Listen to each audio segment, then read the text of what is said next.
ሰላም ጤና ይስጥልን ክቡራን የዩቲዩብ ቤተሰቦች፣ የሰዓቱን አጫጭር መረጃዎች እየቀርብ ያለው እስከ ፍጻሜው አብራችሁን ቆዩ።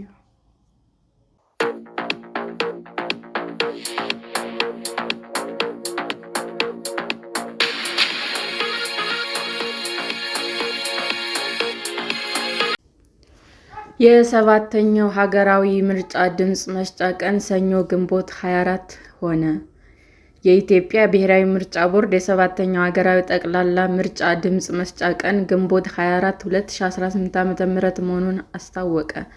በዚሁ የቦርዱ የጊዜ ሰሌዳ መሰረት ድምፅ የሚሰጠው ሰኞ ዕለት ይሆናል። የኢትዮጵያ ብሔራዊ ምርጫ ቦርድ ማክሰኞ ህዳር 30 2018 ዓ.ም ይፋ ባደረገው የምርጫ ጊዜ ሰሌዳ መሰረት የእጩዎች ምዝገባ ከጥር 1 እስከ የካቲት 1 2018 ዓ.ም እንደሚካሄድም አስታውቋል።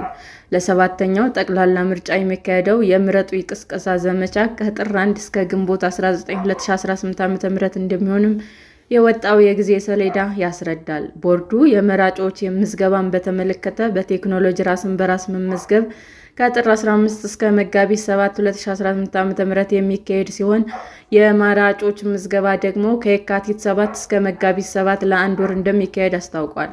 የቴክኖሎጂ ምዝገባው በስልክ፣ በድረ-ገጽ እና በምዝገባ ጣቢያዎቹ በታብሌት አማካኝነት የሚደረግ ምዝገባ መሆኑን የቦርድ ሰብሳቢዋ ወይዘሮ ሜላት ወርቁ ኃይሉ ተናግረዋል። ምርጫ ከሚደረግበት ቀደም ብሎ የ4 ቀናት ከግንቦት 20 እስከ ግንቦት 23 2018 ዓ.ም ቅስቀሳ ማድረግ የማይቻልባቸው የጥሞና ጊዜያት መሆናቸው በጊዜ ሰሌዳው ላይ ተገልጿል። የምርጫው ውጤት በምርጫ ጣቢያ ደረጃ ይፋ የሚሆነው ግንቦት 24 እና ግንቦት 25 2018 ዓ.ም ሲሆን በክልል ደረጃ ጊዜያዊ የምርጫ ውጤት ይፋ የሚሆነው ከግንቦት 25 እስከ ግንቦት 29 2018 ዓ.ም ነው። በብሔራዊ ምርጫ ቦርድ ይፋዊ የጊዜ ሰሌዳ መሰረት ሰባተኛው ሀገራዊ ምርጫ ይፋዊ ውጤት የሚነገረው ሰኔ 4 2018 ዓ.ም መሆኑን ተመልክቷል። የኢትዮጵያ ምርጫ ቦርድ በግንቦት ወር የሚካሄደውን ሰባተኛው ሀገራዊ ምርጫ አስቻይ ሁኔታ ባለባቸው የሀገሪቱ ክፍሎች ሁሉ እንደሚካሄድ አስታውቋል። ከፖለቲካ ፓርቲዎች የጋራ ምክር ቤት በበኩሉ ሰባተኛው ሀገራዊ ምርጫ ከመካሄዱ በፊት ሀገራዊ ምክክር መቅደም እንዳለበት መጥቀሱ ይታወሳል። አንዳንድ የፖለቲካ ፓርቲዎች በሀገሪቱ የተለያዩ አካባቢዎች ያሉ የሰላምና የጸጥታ ጉዳዮችን በማንሳት በአሁኑ ወቅት በሀገሪቱ ምርጫ ለማካሄድ አመቺ ሁኔታ አለመኖሩን ይናገራሉ።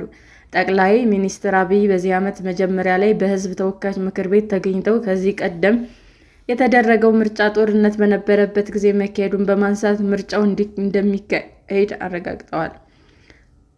በሀገሪቱ ባለው የሰላም ሁኔታ ላይ የተነሳ ስጋታቸውን የገለጹት የፖለቲካ ፓርቲዎች ግን በአማራ፣ በኦሮሚያ እና በትግራይ ክልሎች ግጭቶች ባሉበት ሁኔታ ምርጫ ለማካሄድ የጊዜ ሰሌዳ መውጣቱ ላይ ቅሬታቸውን ገልጸው ነበረ። ከዚህ በተጨማሪ ሕገ መንግስቱን ጨምሮ በርካታ ጥያቄዎች የቀረቡለት ሀገራዊ ምክክር ኮሚሽን ጥረቶች ባልተቋጩበት ሁኔታ ምርጫ እንዴት ሊካሄድ ይችላል የሚሉ ስጋቶች ያነሱ የፖለቲካ ፓርቲዎችም አሉ። የኢትዮጵያ ብሔራዊ ምርጫ ቦርድ ሰብሳቢ ወይዘሮ ሜላት ወርቁ ይህ የምርጫ ጊዜ ሰሌዳ የተዘጋጀው ከፖለቲካ ፓርቲዎች እና ከሲቪል ማህበረሰብ አባላት ጋር በመወያየት መሆኑንም ተናግረዋል።